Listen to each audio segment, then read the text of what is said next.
Olá. Sabe, a economia do futuro, ela não vai ser definida pelas indústrias que a gente já conhece. Ela está sendo moldada agora mesmo, por forças que são quase invisíveis. Hoje, a gente vai mergulhar fundo no mapa dessas mega tendências. A ideia aqui é entender uma estratégia que foi pensada não só para sobreviver a essa baita mudança, mas para prosperar com ela. Então, vamos começar essa análise. E chegamos à pergunta de US$ 1 milhão, não é mesmo? Como é que se investe no futuro em toda essa promessa de inovação, mas sem colocar em risco a nossa tranquilidade de hoje? Parece um equilíbrio impossível, mas a filosofia que a gente vai ver agora foi criada exatamente para resolver esse dilema. A solução, olha só, começa com uma ideia de equilíbrio. Pensa nisso como uma estratégia que tem duas partes bem claras. Uma delas é a âncora, sabe? Feita para dar estabilidade e segurança. A outra? A outra é o motor, totalmente focado em capturar o crescimento exponencial das grandes transformações que estão vindo por aí. E aqui está a matemática por trás dessa tranquilidade toda. A maior parte, 60% do portfólio, forma essa base sólida que a gente falou para preservar o capital. É o alicerce da casa. E é justamente essa segurança que libera os outros 40% para irem atrás de ganhos muito maiores, investindo de cabeça nas mega tendências que vão definir o nosso futuro.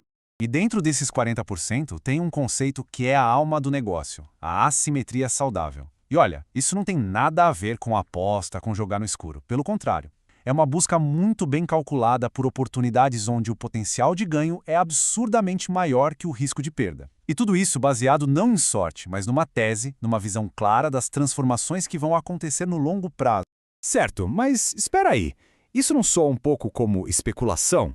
Como trade de curto prazo? Qual é a diferença na prática entre essa tal de assimetria disciplinada e simplesmente tentar adivinhar para onde o mercado vai amanhã? Essa é uma distinção fundamental, e a imagem aqui deixa tudo bem claro. Especular é como correr uma prova de 100 metros. O foco é no movimento rápido do preço. Já a simetria estratégica, isso é uma maratona. Ela se baseia numa visão de como o mundo vai estar daqui a 5, 10 anos, e não amanhã. O foco é na mudança estrutural, não no ruído do dia a dia do mercado. E para correr essa maratona, a disciplina tem que ser de ferro. As regras são simples, mas, olha, são rígidas. Primeira, quando um ativo dispara, você realiza parte do lucro e rebalanceia para manter sempre o equilíbrio. Segunda regra, e talvez a mais difícil, pragmatismo total. Se a razão, o fundamento pelo qual você investiu naquilo deixou de existir, você corta e sai. Sem apego emocional, sem hesitar, é estratégia pura e simples. Entendi, mas como é que setores que parecem não ter nada a ver um com o outro, tipo inteligência artificial, mineração e impressão 3D, como é que eles se conectam dentro dessa mesma estratégia? Onde está a sinergia aí?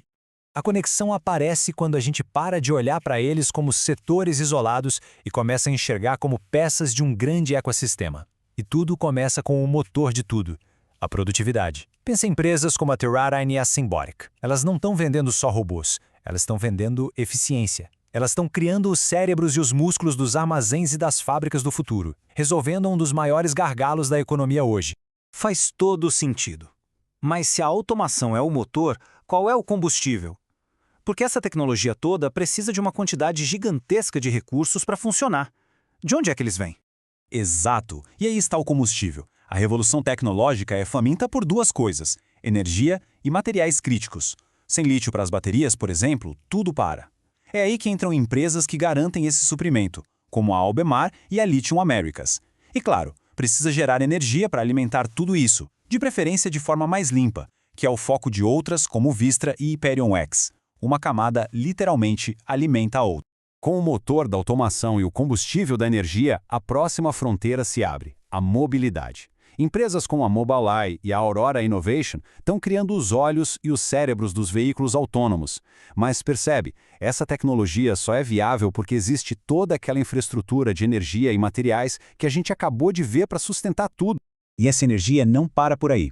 Ao mesmo tempo, a própria forma como a gente fabrica as coisas está mudando radicalmente. A impressão 3D industrial, com empresas como a Materialize e a Nano Dimension, permite criar peças super complexas, localmente e só quando são necessárias. Isso é muito mais do que eficiência, é uma questão de resiliência. Significa depender menos de cadeias de produção frágeis que estão lá do outro lado do mundo. E, finalmente, o ecossistema olha para as fronteiras mais distantes, para os grandes desafios. Como é que a gente vai alimentar uma população que não para de crescer? A biotecnologia agrícola da Corteva busca essa resposta. E como vamos resolver os problemas mais complexos da humanidade, que hoje parecem impossíveis? A computação quântica da IonKey promete essa capacidade. São as apostas na sustentabilidade e na próxima grande onda de disrupção. Esse ecossistema todo é fascinante. Mas, em termos de tempo, como essas transformações devem acontecer? Existe um cronograma, uma linha do tempo para essas megatendências se tornarem realidade? Sim, a gente pode pensar em horizontes de tempo. No curto prazo, agora, o foco é nesse reequilíbrio industrial e nos ganhos de eficiência, a automação que já está batendo na porta. No médio prazo, a gente deve ver a transição energética se consolidar e a manufatura 3D ser adotada em massa. E lá na frente, no longo prazo, o grande prêmio é a soberania tecnológica, a consolidação da inteligência artificial, da direção autônoma e, finalmente, da computação quântica.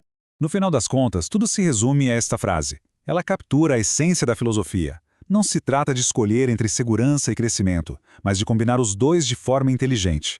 É a busca pelo crescimento exponencial, mas sempre com os pés firmes no chão, ancorado numa base sólida. Então, ao olharmos para todo esse ecossistema conectado, da automação que otimiza um armazém até a computação quântica, a grande pergunta que fica é: qual dessas forças vai ter o poder de definir não só a economia de amanhã, mas nosso próprio futuro? A resposta está sendo escrita agora mesmo.